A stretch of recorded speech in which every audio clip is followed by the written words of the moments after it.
This show is sponsored by Battle Games magazine, the spirit of wargaming. Check them out at www.battlegames.co.uk.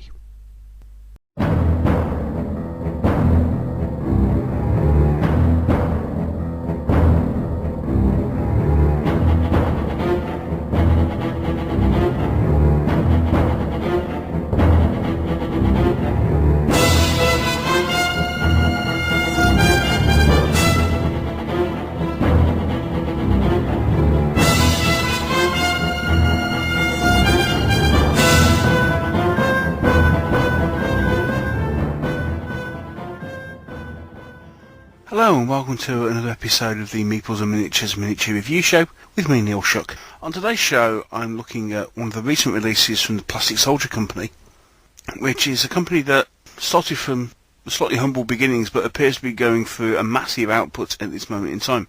In this particular show I'm looking at their 20mm Russian Heavy Weapons kits. Well, I say 20mm, to be fair, the packaging just say 1/72 scale rather than 20mm, but I think you catch my drift.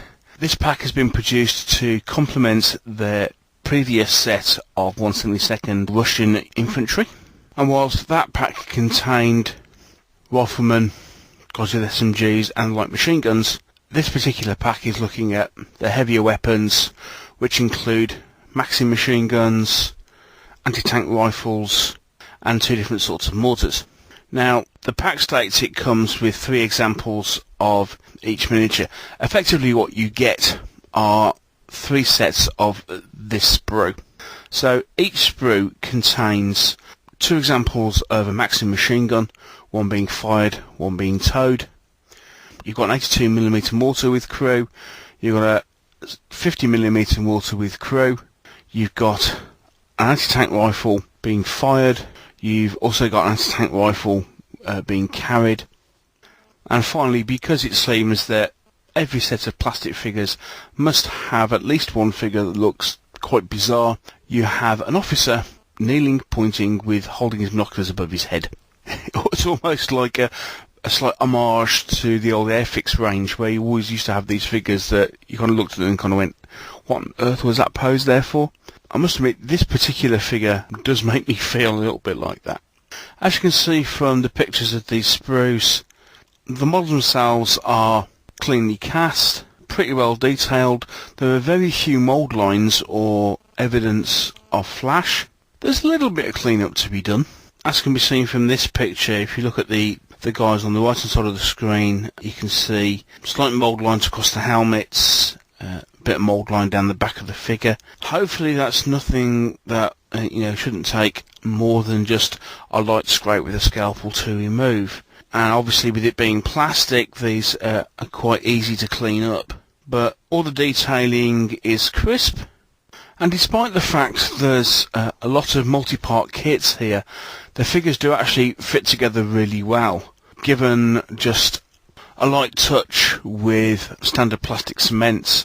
In some figures you'll see elsewhere, I've put together some of these models using Humbrol plastic cement. You'll notice there's a lot of arms, a lot of legs, a lot of separate heads, but the way the figures are sculpted and put together, they fit together really well.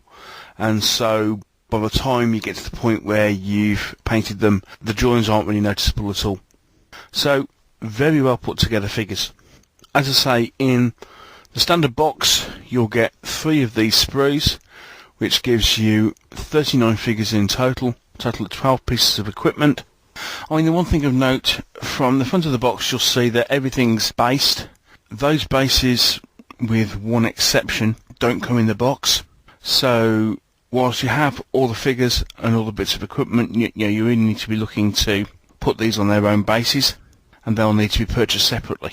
Having said that, to get this amount of support weapons available for the price, it's £11, great resource, great way of putting together a heavy support element for either a Russian platoon or a Russian company. And obviously with it being 20mm, it'll suit skirmish gaming or company level games very easily, and so it gives a nice low cost introduction into World War II gaming, especially when coupled with to say the 1/72 scale infantry box set, and also, for example, they produce 1/72 scale T-34s.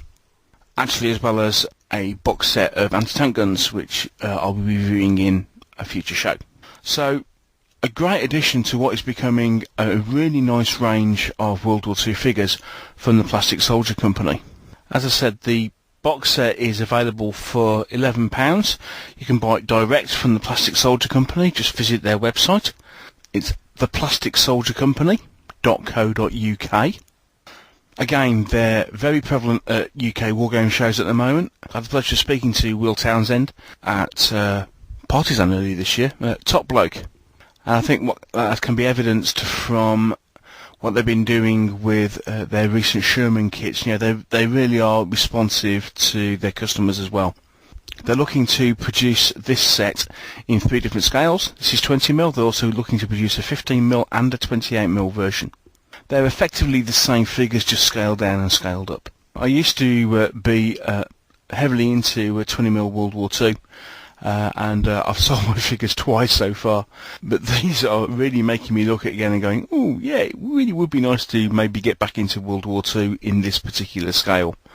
The figures are well compatible with other 20mm figures. For example, you put these alongside the TDQ casting figures that I reviewed in a previous show, and you know, they look great alongside them. You know, once they're both painted up, you can't really tell much of a difference at all. So, impressive set of figures. Great entry price, especially if you're looking to start World War II. Give the Plastic Soldier Company a look. They have a great range and lots of stuff coming out. So check them out. I'm sure you won't be disappointed.